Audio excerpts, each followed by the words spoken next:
шинэ эдийн засгийн форумыг зохион байгуулж байгаа одоо зохион байгуулагч нартай баяр хүргэе. Тэгээд өглөө ирж намайг энэ форумыг нээж өгөөч гэсэн.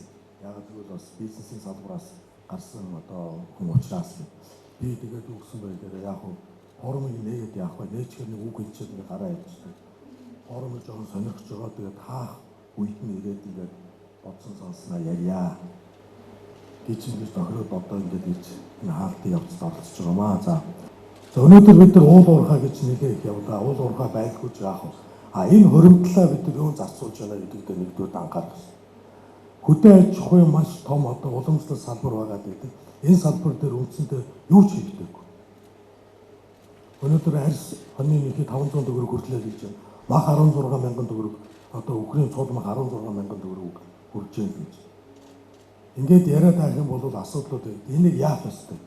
Төр бодлогоо гаргаад чиглэлээ гаргаад энэ бизнесийнхэнтэйгээ яаж уялдуулах вэ?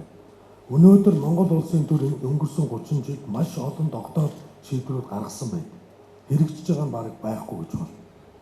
2010 онд хамтарсан засаг байхад улсын хурлаар маш сайн одоо тогтоолуудыг гаргасан.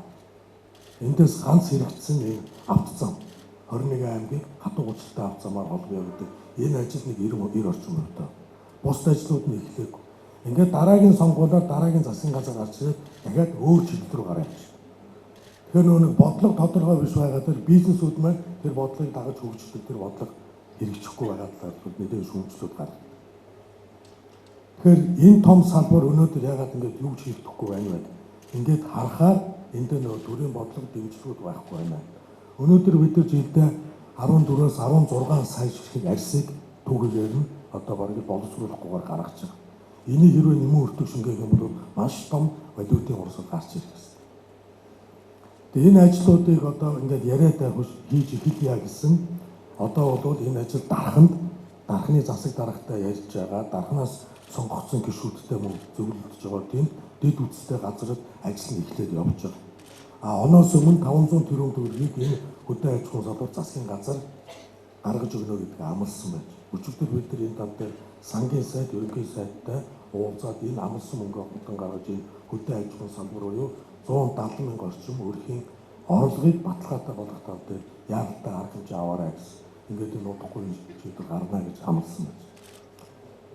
За мөн төмөр замын асуудал 2010 онд бид нар анх удаага Монгол улс өөрөө их хурлынхаа танхимд монголчууд эдгээр янз бүрээр яригддаг гэсэн хэлж байгаа төмөр замын бодлогоо батлуулж авсан. Харамсалтай нь нөгөө нүүрсний хамааралтай олон бизнесмэнүүд нүүрсний хамааралтай олон улс төрчдөөс болоод энэ ажлыг янз бүрийн аргаар гацаасан. Энэ хөрөлцгийн засгийн газар энэ дөө бас хажуу шамдан ороод энэ 5 сард ямар ч байсан 5 сарын 24-нд хөндлөн төмөр зам буюу цогц цэцгээс зүүн баян хөрөх 414 км замыг 50 гээд ингээд засгийн газрын шийдвэр гаргаад хэрэглэх газрын дарагт нь өөрөө өгөөд ингээд хөрөнгө мөнгөтэй асуудлыг шийдэж явж байгаа. За хөрөнгө мөнгө хаанаас гарч байгаа вэ? Урд нь бид нар ямар тооцоо хийж ирсэн бэ гэхээр үндсэндээ хүүтэй мөнгө зээлээ тэгээд валютын зээл байна. Энийг дагаад тэр зээл өгж байгаа ажилчид орж ирээд энэ зам өөрөө өндөр өртөгтэй болох тооцоо хийж ирсэн. Өнөөдөр бид нар яаж нөгөө янз бүрээр хилэгдээд байсан, янз бүрээр одоо гадна дотныхны гарт өргөө очих гэсэн 5 толгой өөрөө ашигтай ажиллаад эндээс гарч байгаа 700 орчим тэрбум төгрөгийг энэ төмөр замд одоо хүүгүү мөнгө гэсэн. Өгөөд Монгол ажилчид, Монгол инженерүүд мөн батлан хамгаалах салбараараа энэ замыг тавья гэсэн ийм ажлууд бол эхлээд явж байгаа. Үүнийг дагаад маш олон бетон дээр үйлдвэрлэгдэн өнөөдөр бид нар хэдийгээр бизнесээ тэлж чадахгүй байгаа ч гэсэн дотооддоо ямар ч байсан цементний үйлдвэрлэлтэй болоод авсан. Харамсалтай энэ бизнес нь өөрөө тэлэхгүй, бизнес нь өөрөө ингэж тэлж өргөжөхгүй болохоор энэ үйлдвэрүүд өрөндөө одоо хүүгээ өөрөө дийлхэ байсан. Тэгэхээр юу гэж хэлэх гээд байна гэхээр энэ олон бизнесийг тэлээд явах юм бол энэ цементний үйлдвэрүүд чинь ашиглалтанд орно. Энэ төмөр замуудаа бид өөрсдөө бариад ингээд далай руугаа гарах нөхцөлийг бүрдүүлээд ирэх юм бол бид нар баруун талаараа Казахстан улстай хэлдэг, Казахстан улс, Узбекистан, Кыргызстан гэдэг дандаа надад гарч буй орнууд энэ зүүн Аз буюу манай орноор дамжиж энэ дэлхийн одоо эдийн засгийн 60% болоод байгаа Аз төв рүү зүүн Аз руу гарах нөхцөлийг манай орноо дамжуулж ингэж холбогдох ийм боломж бас бидэрт харагдаж энэ төмөр замын бодлогыг батлуулсан юм аа. За мөн дагуул хотуудын асуудал яригдж байгаа. Энэ асуудал бас 2010 онд их хурлаар батлагдсан. 2016 оны Монгол Ардын намын мөрийн хөтөлбөрт бас байгаа. Улаанбаатар хотыг төвжирлээс одоо гаргана, дагуул хотуудыг одоо төлөвлөж бий болгоно гэсэн. За ингээд энэ нөгөө яригдаад байдаг Улаанбаатар хотоос 43 км-ийн зайд байгаа Төв аймгийн Сэргэлэн сумын нутагт дээр Майдар хотыг одоо барьж ихтүүлъя гэдэг шийдвэрийг мөн засгийн газар гаргасан байна. Энэ шийдвэрийг мөн их хурлаар батлаад өгөх юм бол бас хөрөнгө оруулагч нартууд нэгэн тийм одоо дөрвтэй мэдээд өгөх юм байна. Иймэрхүү зүйлүүд хийгдээд явах ёстой гэдэг энийг одоо дурдаад байгаа нь 10 оноос хойш үндсэндээ 8-9 жил ярьсан одооноос энэ ажил эхэллэх тал руугаа байна. Энэ нөгөө нэг бизнесийг дэлхийг яриад байгаа. Бизнес дэлжээж өнөөдөр бид нар ажилдаа орлоготой болно. За ингээд гадаад орчны талаар бол нэгэн олон зүйлүүд энэ форум дээр ярилцагдлаа. Тэгээд мөн оюун толгойн асуудал нэлээд хөндөгдөж байна. Гэрээтэй холбоотой асуудлууд яригдж байна. Энэ бол бас бидний хувьд бол бас мэдээлэлтэй байдаг ийм одоо төрлийн бизнес гадаадын хөрөнгө оруулалтыг дэмжиж ажиллах ёстой. Өнөөдөр сая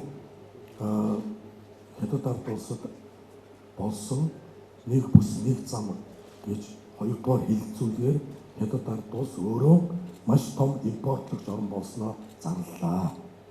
Энийг манай бизнесмэнүүд бас ажигласан болов уу гэж бодож байна. Бид нар Made in China буюу хятад үйлдвэрлэсэн бүтээгдэхүүнээ дэлхийд зардаг байсан бол өнөөдрөөс бид нар маш том импортлогч орн болж байгааг зарлалаа. Дэлхийн 120 орноос орны төлөөлөгч нар ирсэн байна. 40 гаруй улсын дэлгүүрүүд ирсэн байна. Ингээд манай стандартад нийцсэн мараа бүтээгдэхүүн байвал бид нар худалдаж авдаг болж байгаа үедээ зарлаж байна.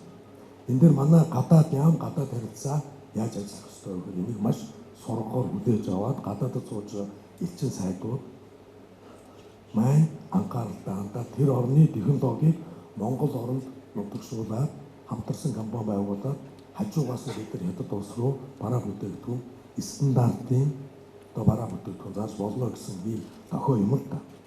Тэгээд айчлаараа ирээд гадаад иргэн сайдыг одоо бид хоёр хамт сууж байгаа Зогтбаатар сайдыг Зогтбаатарын утсыг спикер дээр нь тавьж байгаад Европын 6 элчин сайдын яам руу утсаар ярьж байна.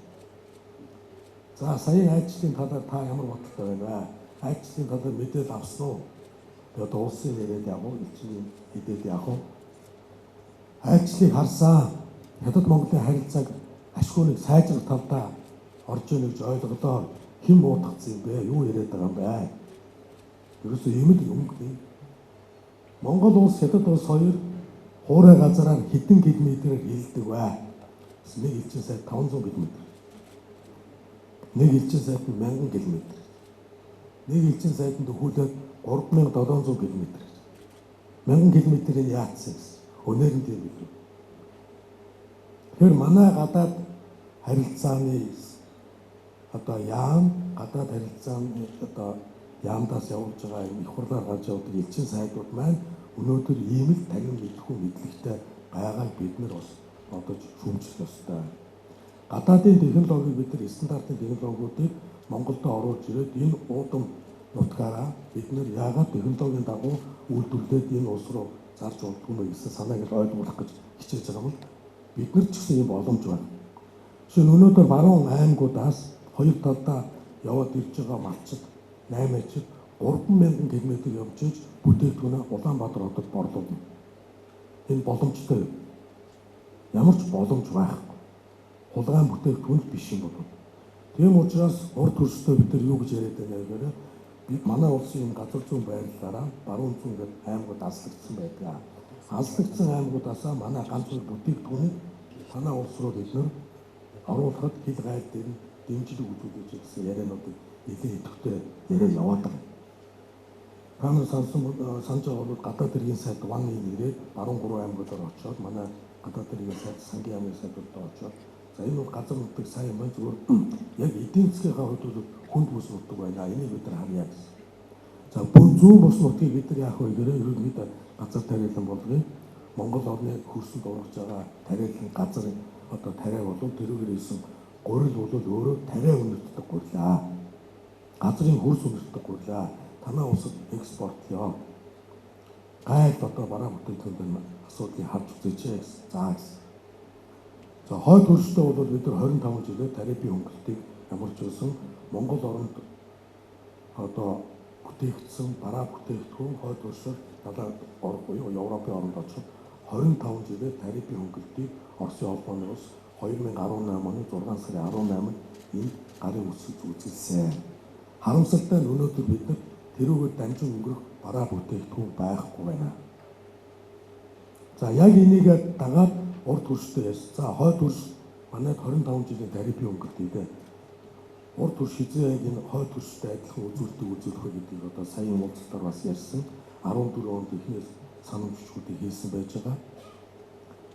Иймэрхүү одоо бодлогын ажлуудыг хийж байгаа маа. Тэгээд одоо засгийн газрыг бас нэгэн шахаж хамтарч ажиллаж байгаа. Эдийн засаг дийлэх тал дээр нэг юм бодооч.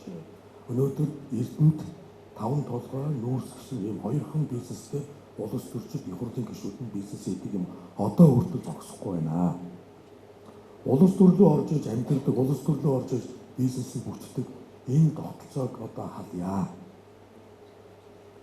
За худалдаа аж үйлдвэрийн танхимын сонгуул болсны маргааш нь би энэ амар төвшөнтэй уулзсан. За энэ худалдаа аж үйлдвэрийн танхимыг өнөөдөр яг нэг худалдаа аж үйлдвэрийн танхим болгоод холбоотуудыг мэрэгжлийн үндэсний холбоо болгож өгөөч. Энэ олон барилгын холбоотуудаа нэг болгоо. Энэ олон замын холбоотуудаа нэг болгоо. Энэ олон хүнсний холбоотуудаа нэг болгоо. Ингээд саяхан өнгөрсөн 7 хоногт их хурл энэ засгийн газрын хүнсний холбооны хурал хийгээд дотооддоо хүнсээр хангах асуудал дээр онц хурал заргаад задлаач гэж их хурлын гишүүн хүнсний холбооны тэргүүн тэрвс давгыг одоо хэлсэн 6 сар зарлаагээд ингээд нэг Монголын мэрэгжлийн хүнсний холбоотой үүдээ хүнсний холбооны дотроо дэд холбоотуудтай байгаа. Тэр дэд холбоотууд нь одоо ямар хүнс вэ? Мах, ногоо, зогоо гэж ингээд дотроо салгаад яг хүнсний салбар гэж юу юм бэ? Импортоор хэдэн хувийг авдаг, экспортоор хэдэн хувийг авдаг ингээд яг тодорхой болгоод засгийн газарт яг ямар дэмжлэг хэрэгтэй байгаагаа ингэж өгөхгүй бол өнөөдөр яаж яана гэхээр намын харьяалал, найзын харьяалал, улс төрийн харьяалал төслүүд бичигдээд энийг өргөн байдаг. Энэ уг ярьж ингээд орж ирээд найзууд орж ирээд төсөд ийцэн энийг дэмжиж өгөөч тулгаа, энийг дэмжиж өгөөч хөрөсөхгүй. Яг бодлогын төвшөнд энэ холбоотууд маань өнөөдөр зангидагдаж өгөөч. Би одоо амар төвшөнд өөрөө сууж хэлсэн. Тэгээд тэр ажил хий явж байгаа. Ингээд бид нар энэ холбоотуудаа маш хүчтэй болгоод засгийн газар их хурл лобби хийдэг хүчтэй холбоо болгомоор байгаамаа. Америкийн одоо худалдаа аж үйлдвэрийн танхим гэх бусад орнуудын худалдаа аж үйлдвэрийн танхим ямар хүчтэй вэ? Их хурлууд конгрессуудаа ямар их лоббиддаг вэ? Ийм хэлбэртэй болохгүй бол нам төрийн дээр хардсан гэдэг дээр бол бизнесмэнүүд бүгд санаа нэг байгаа бол бодож байна. Тэгээд засгийн газар өөрөө энэ тендер зарлаж өөрөө энэ аж ахуйдаа утгагддаг асуудлыг ер нь бол аль болох багасгаад энэ танхимд байгаа бизнесийн холбоотуудтайгаа ингэж өгдөг болёо. Том бизнесүүд өнөөдөр том бизнесээр ингэж ялгархгүй бол том бизнес өөрсдөө өгдөг давуу үйлдэл дайлангуяа банкны салбарын жижиг бизнесүүд рүү ордог. Том банкны захирал банктай том бизнестэй хүн уул уурхайтай байж ийм тавилганы тендер аваад. Тэр тавилганы тендер чинь тэр тавилгын хийгдэл. Гэдэг энэ асуудлаа бид нар чиглэл нэг чиглэлээр явуучих юм бол би бол бид цөөхөлөө байдаг. Монгол улс бол маш хурдан хугацаанд босчлоо гэсэн ийм сэтгэлтэй яваад байх юм байна. Өнөөдөр Монгол орны нүүр царайг хэн харуулж байгаа вэ гэхээр нөгөө урлаг спортын байгаа. Одоо бид нар эднэрээс үлгэр хамбаа. Тэгэхээр манай бизнесмэнүүд бол маш их тийм боломж байгаа харамсалтай төр хэвлэхий бизнестэй гутгалдаж хөл толгойн олдох байсан.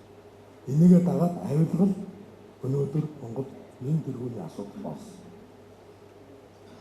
Тэгээд яриад зөндөө зүйлүүд байгаа. Тэгээд би долгион дүүгэж чинь танхим дүүгэж чинь гэдэг ойрын хугацаанд ингэж янз бүрийн хэвлэл мэдээлэл өгч гэдэг юм уу ингээд яг бизнесүүдтэйгээ татвар төлөгчдөлтөөгөө энэ нөгөө ярилцсан уулздаг зохион байгаа ч гэж хэлмээр байгаамаа. Тэгээд одоо 30 гаруй жил боллоо. Сайн муу олон зүйлүүд үзтээ. Партийн бараанаас ихээр тийм тэр чинь одоо яг эргээд ингээд түүхээ үзэх юм бол 30 жил асар их олон зүйлийг даваа туулсан байна.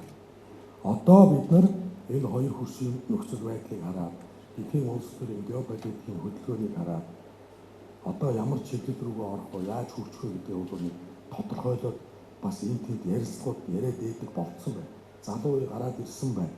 80-ад оныхан одоо энэ бизнесийн салбар руу нэлээд хүчтэй орж ирж байна. 90-ад оныхан одоо бас энэ бизнесийн тухай ярьдаг болоод маш асуудлуудыг хурдан яаж шийдэх тухай манай хүүхдүүд бидэнд заагаад хэлсэн байна. Сар гарна ярьж шийддэг юмыг энэ 80-ад оныхан, 90-ад оныхан нэг цагийн дотор шийдлэн гаргадаг болсон байна. Гээд байх ярих юм бол давуу талууд их байна. Ингээд амжилт хүсье.